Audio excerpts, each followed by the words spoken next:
Al Pacino, Robert DeNiro, and the director of The Irishman, Martin Scorsese.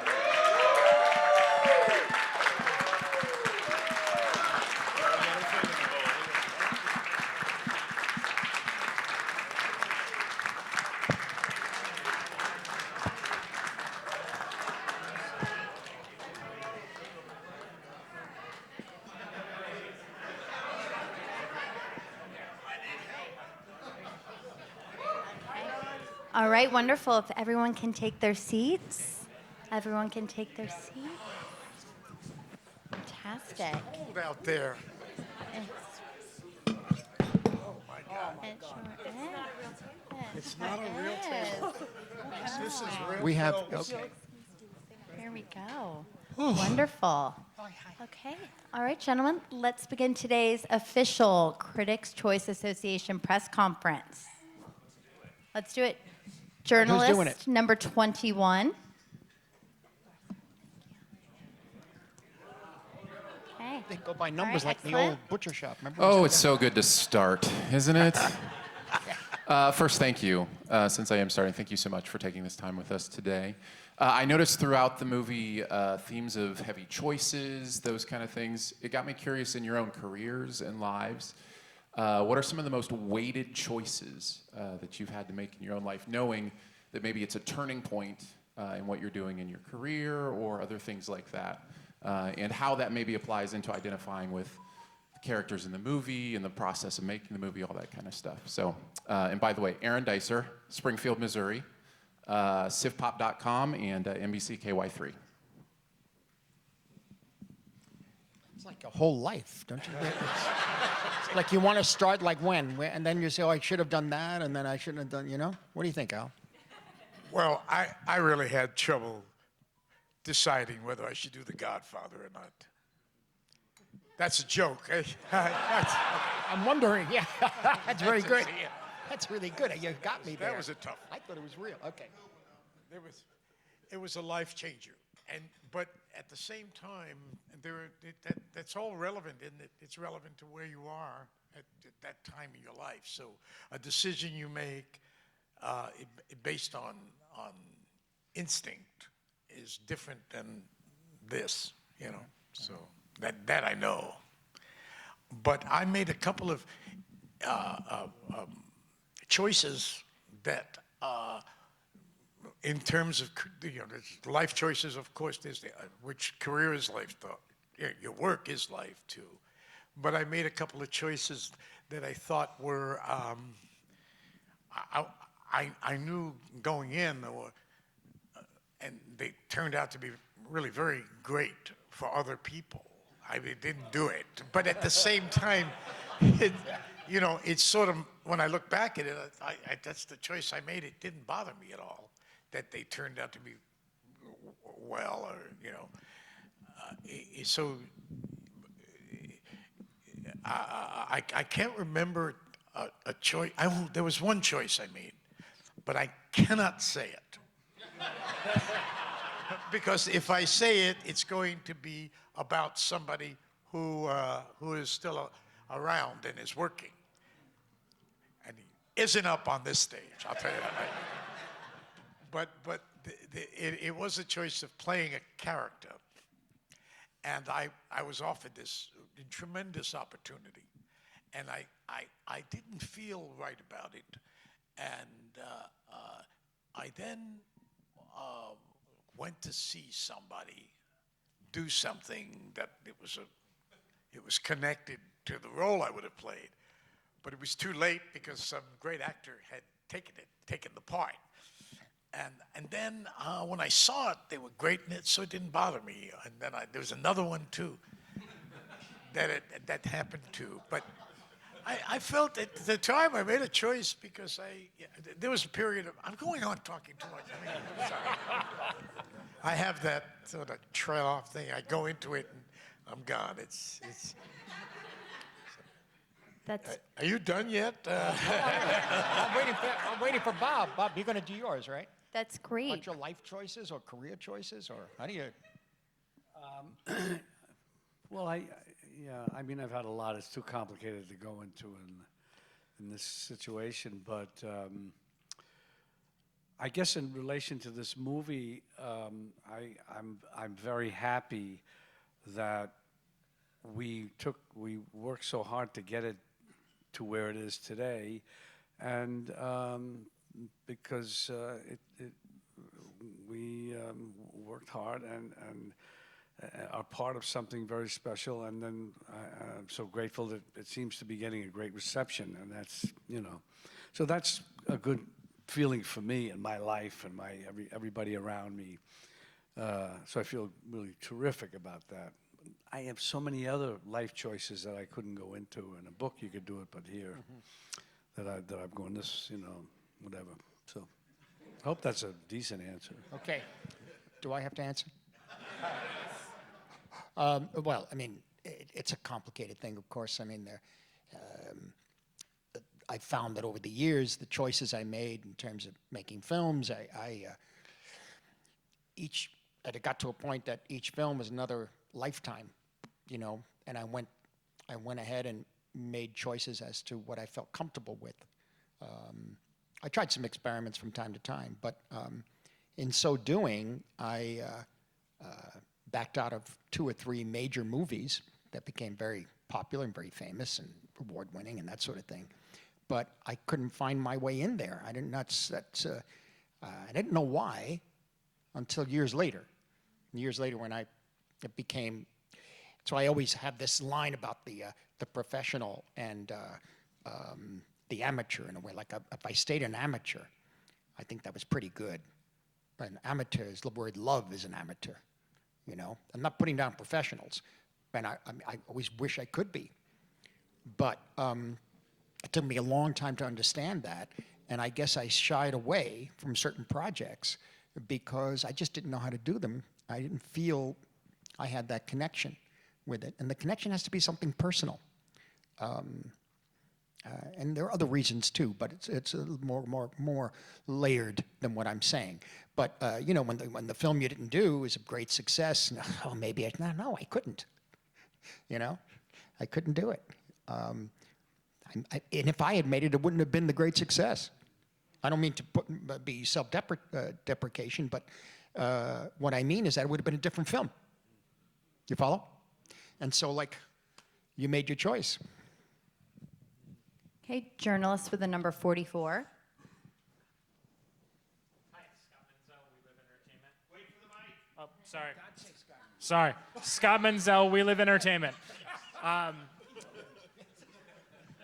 Just an incredible film, honestly. You just don't see movies like this anymore. Amazing. It's such an honor to talk to you. I'm sorry. But I grew up with all of you making such incredible films.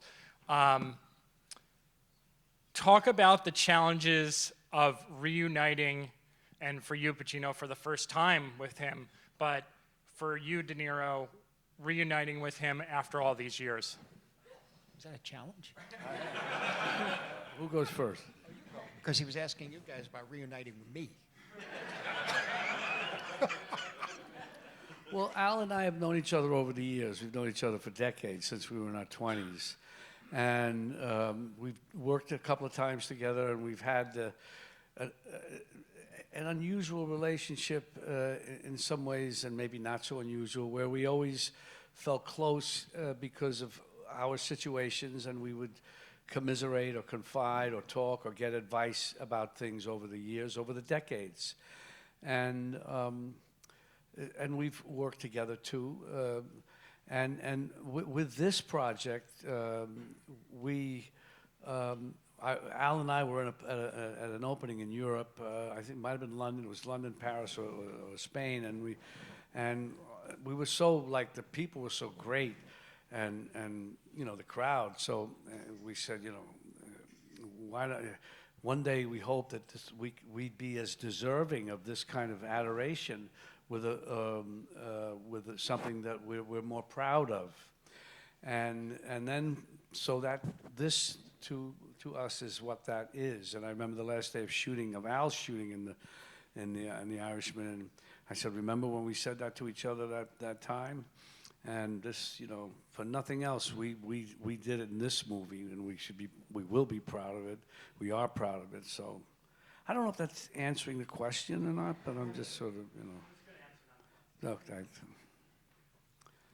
anything else? Okay, great. Okay. Journalist with the number 18. I have a loud enough voice, I don't think I need the mic, but okay. I'm Tom Tangney from Kyber Radio in Seattle. This question's a little bit out of the box, so I want to warn you ahead of time. First off, Oh, no. I think it's pretty clear, having seen the film now, that Mr. De Niro and Mr. Pacino, you guys were born to play the roles that you played. However, I was wondering if you would take part in a little speculation. And ultimately, I realize this is a question for Marty Scorsese more than the actors, but I'd like to hear from all three of you. And that is, can you imagine what the movie would be like if you two had swapped roles? If Robert De Niro, you played Hoffa, and Al, you played Frank, how different would that movie have been given the same, all things being equal, from the director's point of view? Can I answer that? Absolutely. Take it away. Finally, a question that I got a parable for. I'm so ready now. Sorry, guys. That's all right. Anybody got a pillow? No, no. Here it is. I was at the Actors Studio, young man at the Actors Studio. I was about 25 at the time. And I was too shy to do a scene there. I've been there for about 6 months, and I'd see people, and I would be sitting watching, and then I'd go home, and I didn't know anyone there. And then I finally signed up to do a scene. Because at the studio, you have sessions. I'm sorry, this is going to go on. I'm not going to do it. No, keep going. It's good. I got to slow it down. So I'm there, and then I had the scene, and I was going to do Hickey from Eugene O'Neill's Iceman Cometh and Hamlet, and wrote it down. And it was my turn finally to go up in front of the great Lee Strasberg at the Actors Studio, the hallowed Actors Studio, with all these people who sit out there. And what they do is you do a scene, and afterward they don't like criticize it, they discuss it with Lee as the moderator, because it is for professionals. It's not an acting school, the Actors Studio. So anyway, I went up there, and Lee Strasberg was sitting where he sat in the front, and you'd go up on this stage there at the studio, and he said, wow, this is, first of all, he said, Al Pacino. He pronounced my name right. That never happened. I went to a whole school, a public school. They never, Pacini, Pacuno, Pacani, that kind of thing. But I said, he's pronounced my name right. He's a great man. So I went up there and I did a monologue from The Iceman Cometh, which I had done all my life. And I did it, and it was over. And then I turned around and I started Hamlet. Oh, what a rogue. Because he looked at the card, he's Al Pacino, Hamlet, and Hickey from The Iceman Cometh. He said, all right, let's go do it. And I got up there and I did Hickey. I did it all. And then I turned around and I did Hamlet.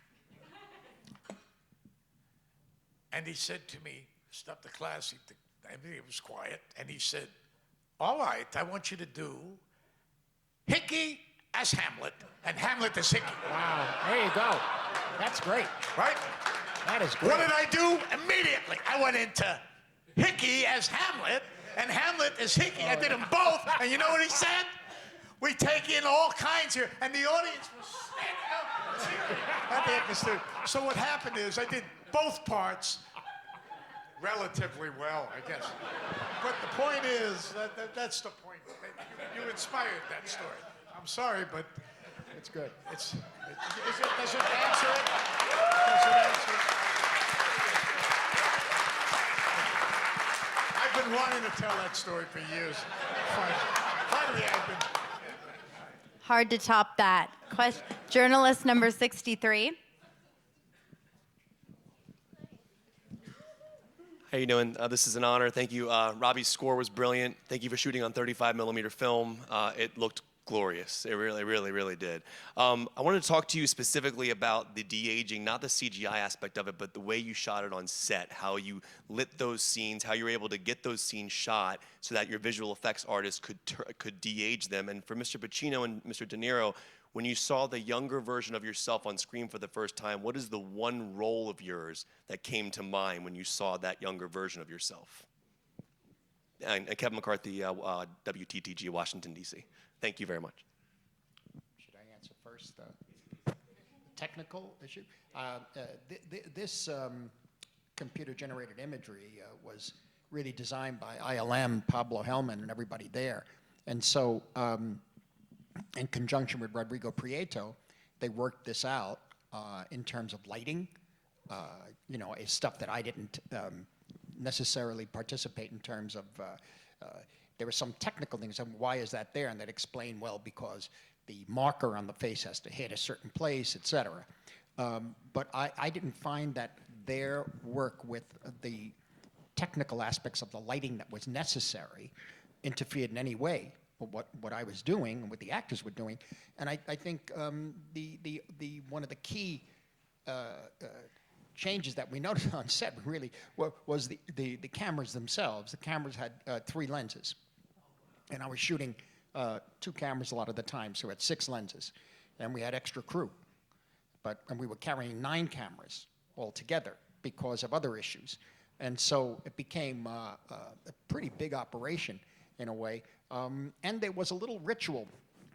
Oh yeah, but the center lens was capturing the image. Then there were lenses on either side that were dealing with the information coming from the computer from the markers on their faces, and which were developed in such a way as they were almost invisible, which was great.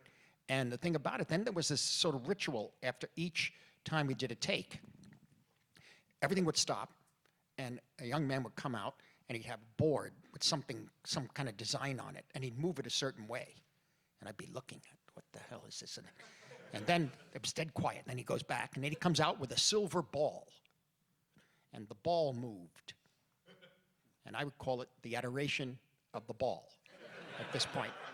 And I realized it was like a benediction of some kind. And he turned it, and then the ball was opaque. It wasn't silver. And he moved it a certain way. I still don't know exactly what that is. But at that point, at first I'm saying, what the hell am I waiting for? And then I realized, this is what's going to be. This is how, now we do the slate, now we do the ball, now we wait. Okay, now everybody can move on. And every time we were using that stuff, that's what we do. Remember, it sort of became like a welcome ritual. And that was the only thing that I felt was, that I was cognizant of, really, on the set. And I think basically one of the things that was interesting was the nature of movement that you guys had to work with. Maybe you could talk about that, you know? And the role you saw when you first saw yourself as younger. Well, for me, the challenge would come pretty much every time I really moved in the thing. So they'd say, Al, you're 39. And I'd say, I know that. And it would say, all right. And then they'd say, 39. Then I'd have to be in the scene, and I'd have to get up. And this would start. And we had a guy there just come up to you and say, you're 39. You get up like a 39-year-old. And I said, oh, yes, I never do this scene. And I'd get up like that. So I wondered how you guys... Well, the thing was that he came up to me and he said, it was the first day of shooting, and he said, you were yelling at the TV about the Kennedys and stuff, and you got up. And I said, great. Then we did another take. I said, terrific. Okay, we're going to do one more. And then and they came up to me and they said, he's supposed to be 49 in this. And I said, oh, what does that mean? I said, he doesn't look like he's getting up at 49. So I told the guys, I said, you tell him. It's the first day I'm working with the man. I don't want to go over, hey, what do you do? 40 years we haven't worked. I got to get the first thing I'm going to tell him. So, hey, so I say, okay, I'll go tell him. So I said, Al, everything's fine. Yeah. I said, the only thing is you're 49. He went, oh. And I said, okay, I get it. So we did another take, and you got up, And we cut, and I said, what do you think? And he said, 62. It became a number game until you finally got it.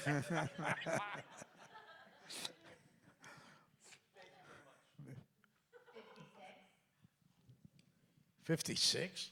Journalist I get up to with a number 56. 56.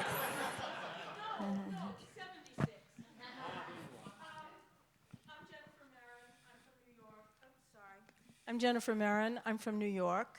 I'm president of the Alliance of Women Film Journalists and the film critic for the Rio Times. And thank you very much for a brilliant film and for all of your work that you've done throughout your careers. This film, in watching this film, I think I felt a sort of a seismic shift in your movie making.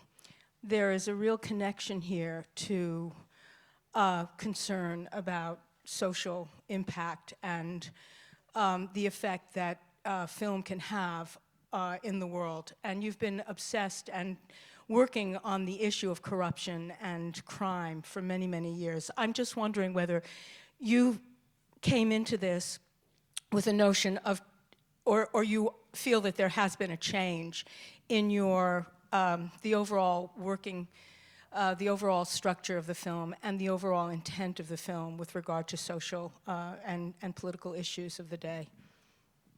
That's for me? Yeah. Well, I mean, yes, there was a change, and having gone through Mean Streets and Goodfellas and Casino, you know, I had covered the territory in specific ways at those times. You know, the overall issue of corruption is something that I tend to be attracted to as material, What happened with this, with Frank, when you described the character to me, and I read the book had this whole backdrop of this history, you see, their history, the history of the United States, the world, all this going on, and I said, I think I know what to do. I think it's a matter of just like having cut the whole thing down to its essentials and deal with the emotional impact, ultimately, of the life you lead, you know, and everything else, whether it's the Cuban Missile Crisis or, you know, Joey Gallo being shot, it's all peripheral, all forgotten about ultimately. And so, in a way, it freed me. And in terms of corruption, it's that part of a human being. It's in the Asphalt Jungle, Louis Calhern has a line, it's great, where he goes, his wife says, why do you always, he's a lawyer, why do you always defend the bad guys and gangsters and that sort of thing? He goes, well, I look at crime as sort of a left-handed endeavor of the human condition. And yeah, it's the left and the right in the sense of the right hand of the Father, the left hand of God, you know, the whole sense of that's part of who we are. And how it's always there. The dark forces are always there. Do we succumb to them all the time? Do we get sucked in and pulled back out? I mean, this is the whole thing. It has to do with our own, you know, our pride too. In the case of Jimmy, when he keeps saying it's my union, it damn well is his union, but he lost it. He lost it. In any event, it's more than corruption. It's about what's in ourselves as human beings. Great. Journalist with the number 3.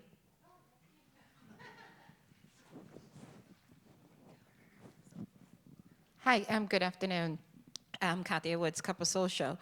My question is, how do you, like in this climate where we're questioning, we're a little bit more aware of how a person comes to crime, and what are some of the things that makes a person go from good to bad? Do you feel like you have a responsibility to show the effects and also some of the causes? Or do you just feel like, you know, creatively, I'm just going to make the movie and it lands? It takes me wherever, you know, your instincts take you. Any of you? Mm-hmm. Yes. Sorry, guys. I got it. For me, it's always been, for different reasons, personal reasons or whatever, I'm aware of people that I knew around me sometimes who I knew were genuinely good people but wound up doing bad things. And then, ultimately, are they cast out? You know, are they cast out of a religious institution, or are they cast out of the society around them? In some cases, they are. But in terms of certain religious aspects, as I mean, silence and movies like that, you know, the bottom line is the wretched, the ones who couldn't help it, and the ones who